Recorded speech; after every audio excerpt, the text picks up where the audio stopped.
I came across this post from the Weston A. Price Foundation. I don't understand these groups that are continually talking about the importance of protecting children and yet always put them at risk. One of the commenters actually says she wishes her children get the good old wild virus so that they'll later be protected against cancer, and that she believes in the wisdom of childhood illnesses. Also some anti-vax rhetoric in there. The Weston A. Price Foundation provides so much dangerous nutritional information. They're big raw milk activists, which is going splendidly right now, and they're pretty big questioners about the narrative of COVID-19 and the dangers of 5G. One of their main contributors is Andrew Kaufman, the guy who actually drinks turpentine. By the way, if you do get any scratchiness in your throat, it's from the sugar crystals, not from the turpentine. Speaking of Dark Ages remedies that prove to be toxic, Price Foundation not only pushes the natural immunity is better myth, the links in the post are to pages that question whether or not measles is actually a virus. Well, if it's not a virus, and just to be clear, measles is considered to be the most infectious virus on the planet by people who know what they're talking about. What is it? It's the body's detoxification process from toxins in the water. Wonder if the foundation is anti-fluoride as well? Like the romanticized myth pushed by RFK Jr. about polio,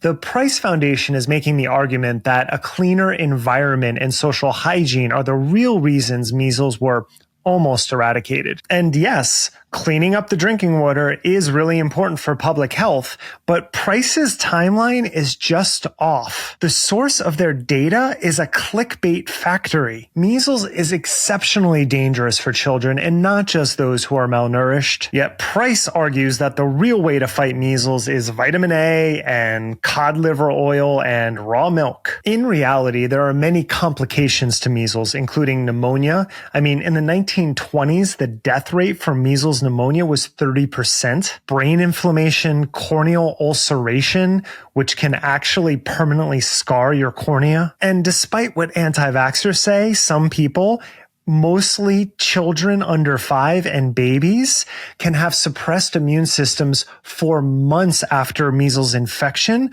which can then make them more susceptible to other viruses. In 1980, 2.6 million people around the planet died of measles. By 2014, that number was down to 73,000. And where were most of those cases? In countries with limited access to vaccines. But now measles rates are going up again, and anti-vaxxers can't admit they don't know what the fuck they're talking about. They've started down this path and now they have to continue walking it. So what do we get?